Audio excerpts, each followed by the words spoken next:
Thank you for listening to the Matt's Movie Reviews podcast, available on Podbean, Apple Podcasts, Spotify, Google Podcasts, Amazon Music, and Stitcher. Also, please follow Matt's Movie Reviews on Facebook, YouTube, LinkedIn, Reddit, Instagram, and MeWe. And of course, be sure to visit mattsmoviereviews.net for the latest reviews, top 10 lists, and more. Now, on to the show.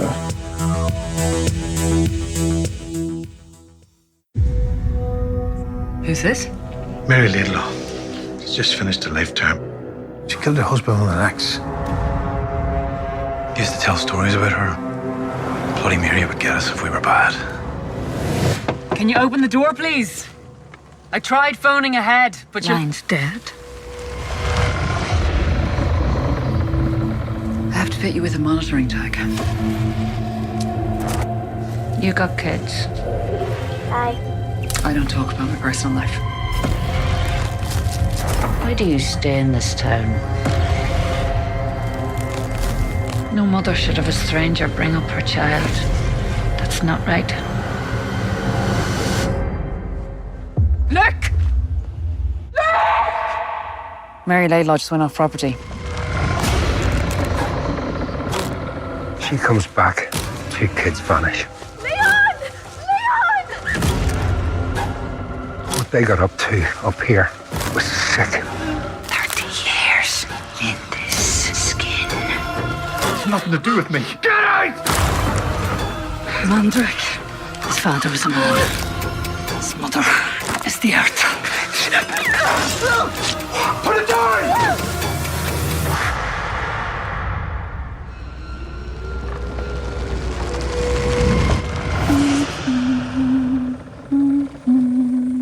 It's yours if you want it. It's up to you. Hello and welcome to the Matt's Movie Reviews podcast. I am your host, Matthew Pejkovic, and this is episode number 475. Releasing November 10 on Shudder is Mandrake, a modern-day set folk horror that tells the story of Cathy, a probation officer who was assigned the task of rehabilitating bloody Mary Laidlaw back in society after serving 20 years in jail for murder. When 2 children go missing near Mary's house, Cathy undertakes a journey through hell to find the truth. A gritty, moody, and creepy delve into magic, madness, and Mother Nature, with excellent performances from Deirdre Mullins and Derbil Crotty. Mandrake also marks the feature film debut of Lynne Davison, who joins me now on the podcast. Lynne, thank you so very much for joining me today. Thank you for having me. So it's really interesting, this film Mandrake. I mean, it's a long time coming for yourself. You've been cutting your teeth in the industry for a long time now. Short films. I think you even worked camera for BBC for a little while as well. You've done TV work. You've done quite a bit of work leading up to what we're seeing now on Mandrake, or we'll see on Thursday. You get this screenplay by Matt Harvey. And from what I have heard you say before, it was almost kind of like kismet. It was almost like meant to be. It was a type of material. It was a type of genre. It was a type of work that you were looking for. What was that like when you get a screenplay like that sent to you, and then your discussions with Matt, where it seems like you two are on the same wavelength in regards to how you want to approach this material and put it on screen? Well, it's an absolute joy to begin. I can't tell you how many scripts I read every week, but to find one that, is visually striking and I feel like I can actually run with is, it's a rarity. And meeting Matt, is a joy because we do speak the same language, speak the same film language, and we're just interested in the same things. And he truly felt that I understood his script and I could bring it to life in the way that he wanted. So like when you encounter that, you really have to grab onto it and run.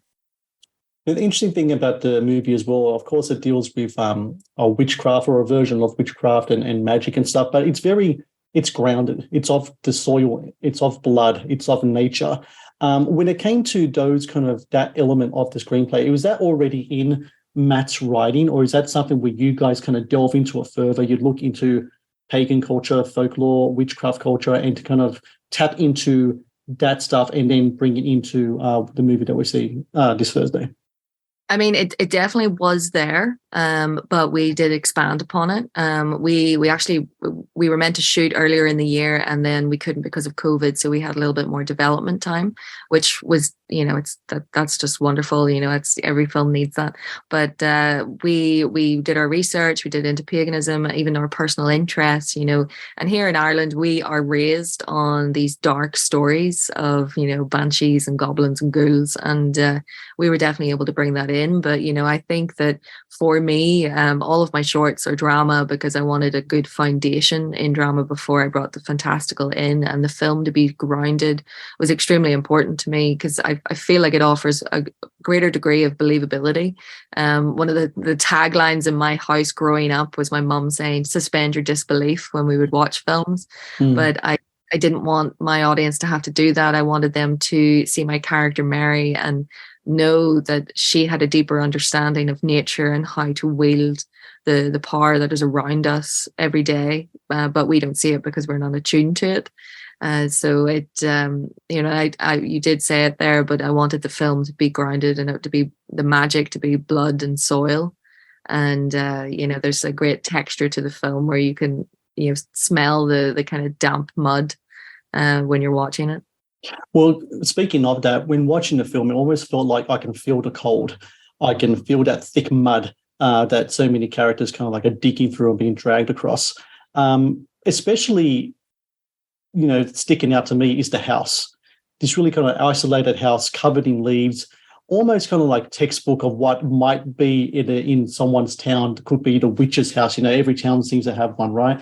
How did you find that house? Was that something that you've seen before in your travels, or is that something that you kind of had to come across afterwards? Oh no, we had great difficulty finding that house. We ended up actually going onto a website called Property Pal. This house was for sale, and myself and my other producer MT, we found it and we kind of converged on that and thought, oh, we'll go out. And then the owners of the property were incredibly generous to us. It had, I remember walking into it and it had this tiny, long, narrow corridor and it had a door at the top of it. And I remember the owner of the house telling me about how she used to lock her granny in it when she was a little girl as a joke. I just thought that was just so gloriously terrifying that we need to shoot here. And like I grew up in the countryside and surrounded by those houses, like you say, and we did have a little bungalow at the end of our road that we thought a witch lived in, but it was actually just badgers lived in there. But I loved kind of harking back to my childhood of there's the scary house, and and so everybody knows that. The Matt's Movie Reviews podcast is brought to you by TeePublic. TeePublic is the world's largest marketplace for independent creators to sell their work on the highest quality merchandise. With over 1.2 million designs, TeePublic is sure to have something you'll love. The Matt's Movie Reviews podcast is brought to you by Amazon. The world's leading online store, Amazon is your first stop to buy a wide range of products at competitive prices with fast delivery times. Amazon is also a world-class entertainment hub that includes Prime Video, Audible, Twitch, Amazon Music, and more. Sign up with Amazon today and experience the best in online shopping and entertainment. Please support Matt's Movie Reviews on Patreon. Get access to exclusive content, request movie reviews and top 10 lists, and help support my work. Please click on the Patreon link in the description below.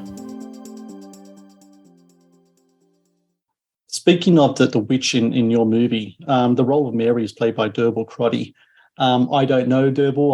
I can't say anything about her as a person, as an actress. But when I first saw her on the screen, I felt very incredibly intimidated when seeing her. She had the way her hair is done, the way she looks at the camera, looks at other characters. Of course, her character has been institutionalized 20 years in prison, so that's going to change a person. But there's something else there as well. When casting for that role, I'm sure you're looking for that X factor that Derbil kind of brings to the role, because it's important that once you first see her, that something just isn't right. How important was that, finding that element in an actress or an actor, and how important was it that Derbil brought that to the screen? Because it's just fantastic just seeing first introductions to a character like that. I'm really big on that thing in movies. Oh, well, I'm really happy that it had that effect on you, because you always worry that it's not going to land, but it certainly does land with her. And, as a person, she has this great captivating energy that is entirely positive. You meet her and you're engrossed in her. And, we cast entirely over Zoom, and even through Zoom, there was an impact from her as a person. And, in my private work, I worked with the Prison Arts Foundation and have been going in and out of prisons here to teach prisoners how to make films and write scripts. And in meeting those prisoners and meeting murderers, that it's that they draw you in, and they have a very great power and skill to do that. And so in conversations with Dervla, that was what we really wanted to capture, that she's inescapable in how she interacts with you, and even the looks that she offers. So I wanted to take those positives from her personality and kind of turn them on their head, and create like a vacuum where we could explore the darkness. And Dervla, she's an incredibly accomplished actress. She works in theatre here. She's very well known, but this is her first feature film. Oh, really? Which is, an absolute delight. And I'm so grateful that she decided to go with us to create an infamous character.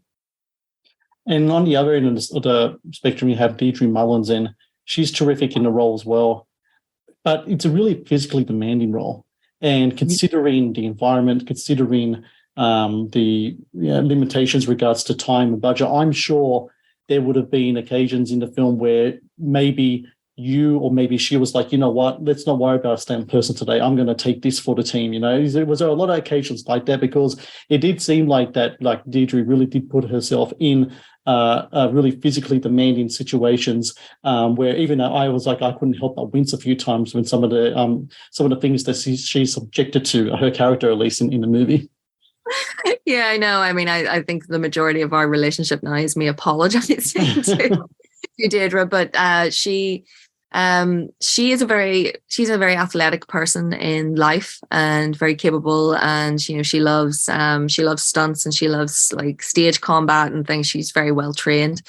We didn't have a stunt double for her that is all her. We had a great deal of discussions about it and what would be capable of doing, what's safe to do. We had a brilliant stunt coordinator on set called Lemmy, and she's such a physical actor in many ways, and it's so great that she was so willing to participate to the degree that she did.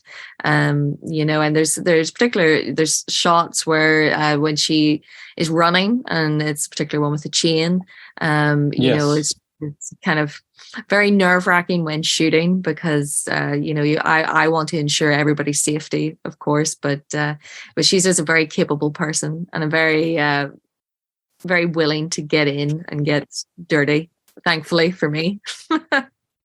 A common theme throughout the film is motherhood, or at least fertility. It's not only in the characters, it's in the nature of Mother Nature, which I think is like an essential core tenet, right, to paganism. It's kind of like of the earth, of Mother Nature and such. When you get that screenplay by Matt, is that in the screenplay already? In that kind of context in regards to motherhood with all these characters? And if so, how important it was that kind of theme, especially in fleshing things out? Because to me, that's a connective stream between all of the major characters throughout the film, not only in regards to the physical aspect of motherhood, but almost kind of like a spiritual aspect of it as well. I mean, you're absolutely correct. Motherhood is the core theme in the film, and it was there when I read Matt's script, but certainly I was able to bring my perspective on motherhood and the complexity and the difficulties.